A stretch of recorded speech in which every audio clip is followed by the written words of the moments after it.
Hey, YouTube, this is Rescue Amusement Park Fan 62.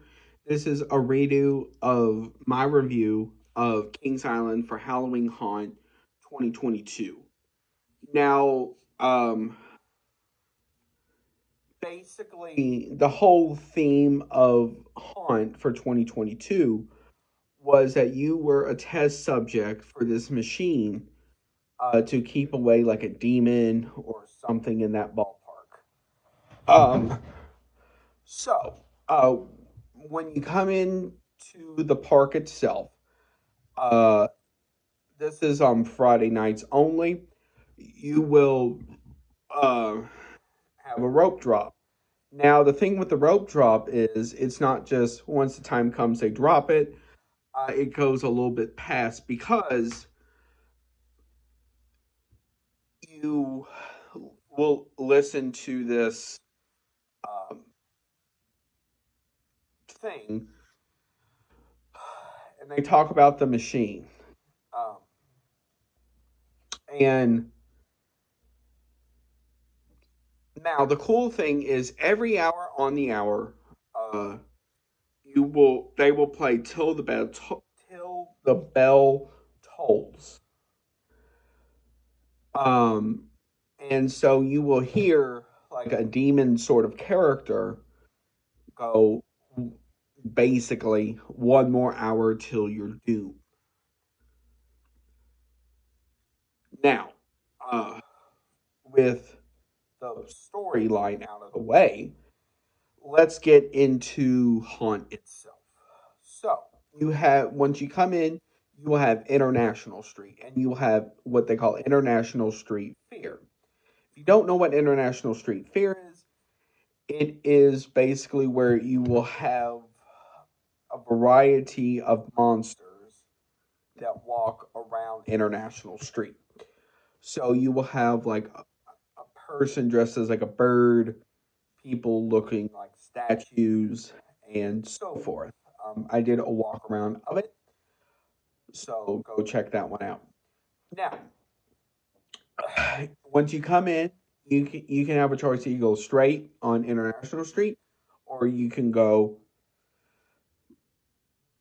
left, I believe. So when you go, you'll go toward Action Zone. Now, you kind of go into like a mini scare zone without it being called a scare zone. This is basically where it's covered with spiders. Um, and then like fake web. Not like the stretchy web you can find in like Walmart or something like that, but this is kind of like the cloth web. So once you get there, you will get to Delirium, and then you have a choice to go to the right or left. If you go to your left, you will get at Pumpkin Eaters. Now, Pumpkin Eaters is cool because one, it's a lot bigger than it used to be. If you don't know, it was in the small area between Rivertown and Coney Mall, basically where like on Saturday nights it would get really cramped, and it would be hard for them to scare. So now they're more in the open, and actually it has a set built into it as well. So the sets kind of look like a New England style house, um, sort of. And it was neat because it looked like, plus you would have stuff like, um,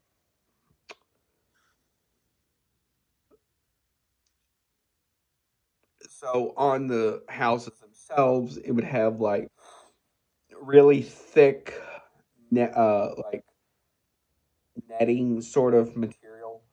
Um, well, it wasn't like netting. It kind of looked like it.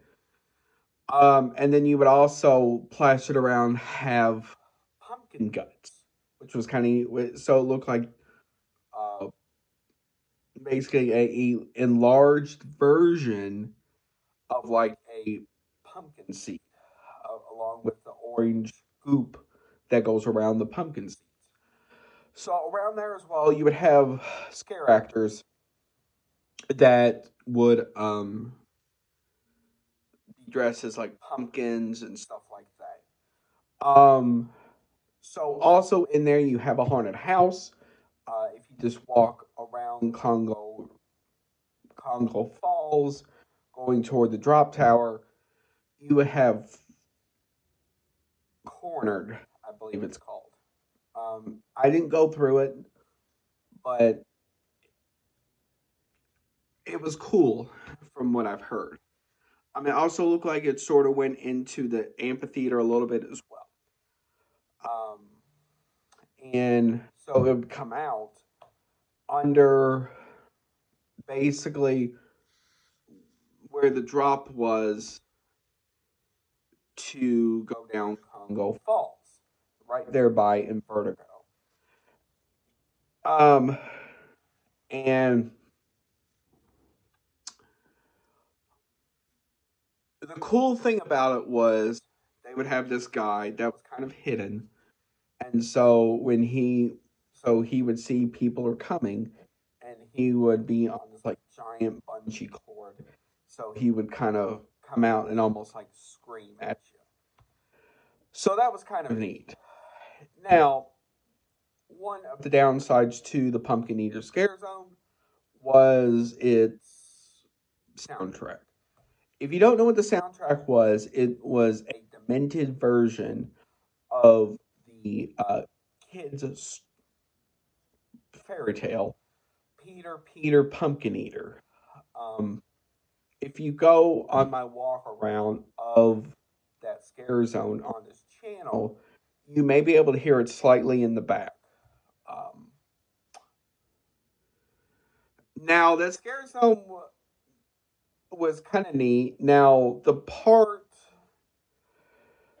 that needs work in that equation is once you get past the Pumpkin Eater Scare Zone, because then you basically have nothing. So I don't know if they even just like orange and purple lights would work or something. Then you have that house or that building that's plastered. It used to be the old blackout building. That is not being used anymore. So once you leave the Pumpkin Eater Scare Zone, you have a choice to go right or left. If you go to the right, you will basically go back toward International Street. Just come out a different way. If you go to the left, you'll go toward like the back of the park. So this is where Coney Mall is, and that is the next scare zone. Coney Mall is meant to be like the clown scare zone in this equation. Now, it had the look of like a clown scare zone. So it had like the lights that would move around, and then they would and then the actors would be dressed as clowns. Now, here is the downside to that. Instead of playing like carny music or clown style carny music or something in that ballpark, they managed to make it more of like a dance party type thing. And that's what confused a lot of people, I felt like, is they managed to turn it from a clown to a dance party type thing. So every hour, around the hour, a lot of the scare actors for the clown would dance. Now, that would end typically right around the Killmart haunted house. Now, speaking of that area, you go under the racer, and you would get to Area 72, which is considered the newest scare zone. So they're playing into Area 72 backstory, which was basically there was an asteroid that came down, and Orion was meant to be the escape vehicle getting out of that area. So they're playing into that in a way. So the cool thing was when you come up, you would see these green lights that would be turning, but those are there all year. Now, on either side of the entrance, you would see these aliens, which used to be used going toward Action Zone. So it's good they're being used for something else. And then in the back near Flight of Fear, you would have one that would move. It would kind of growl and kind of move a little bit. So that was kind of neat. Now, this is where it takes a turn. Now, also in that area, you would have the Chaos Scare Zone. So basically, the way I've heard it is it was like sort of like sci-fi themed techno music style haunted house. Now, once you go past Area 72, going toward like Rivertown in that area, you go down, so you go past Windseeker, couldn't think of the name at first, and then you get to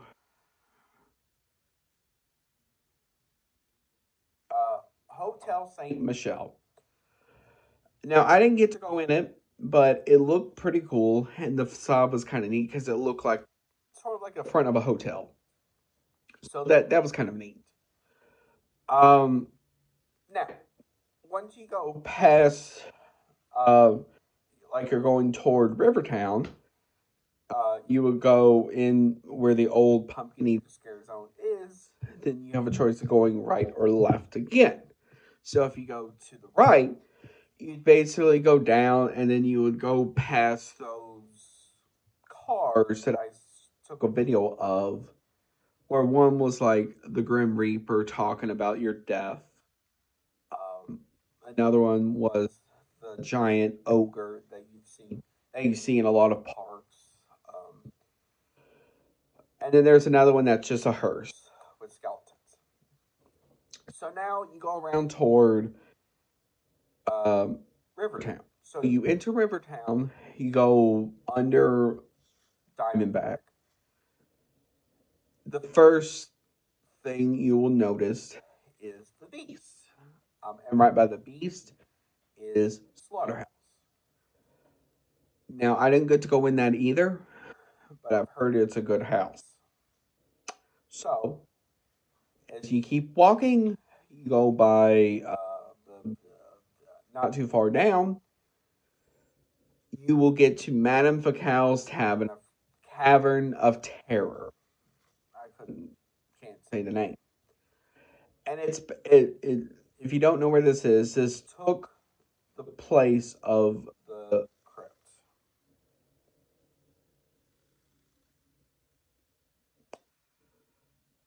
Now, I didn't go in that either. I have a friend that did, and he said it was pretty good, but it did have a lot of the like satanic vibe to it. Now,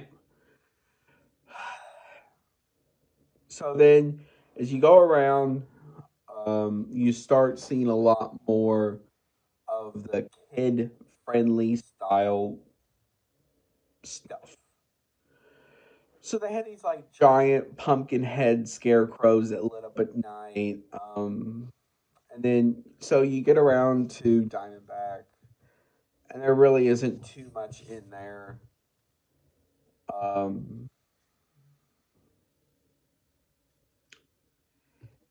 And so then you get to the kids area, and this is kind of where a of the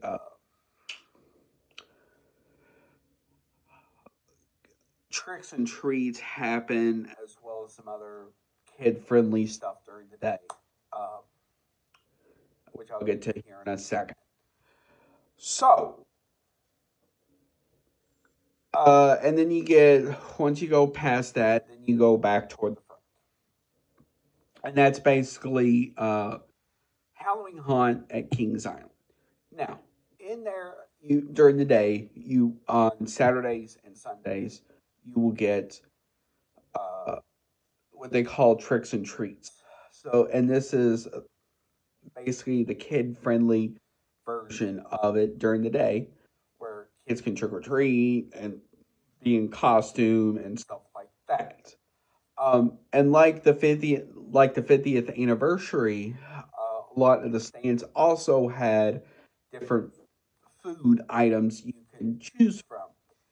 And so this is one of the things that made it shine was the different food options. So at two of the snack stands, one was in Action Zone and one was in the kids area, you could get what they call Bride of Frankenstein ice cream.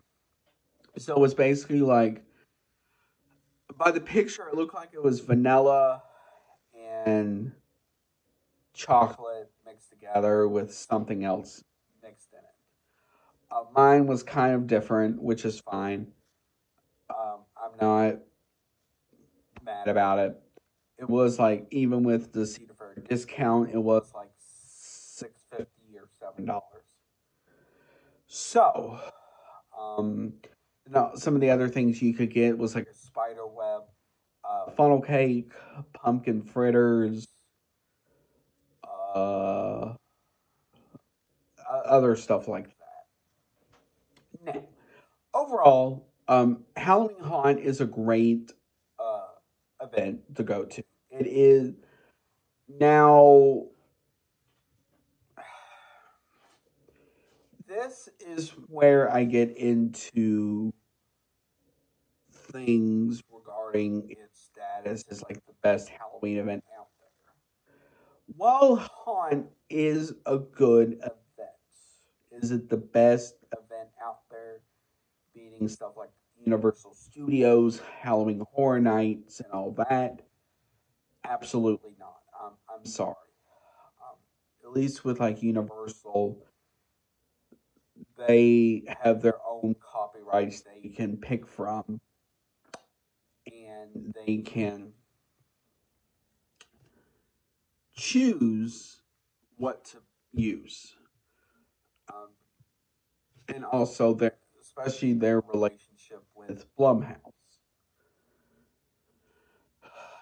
Now, I would say like Haunt is probably on par with something like maybe around like a Fright Fest type thing. It's probably slightly better than Fright Fest, but not by much. Um, but it's still a good event, I will say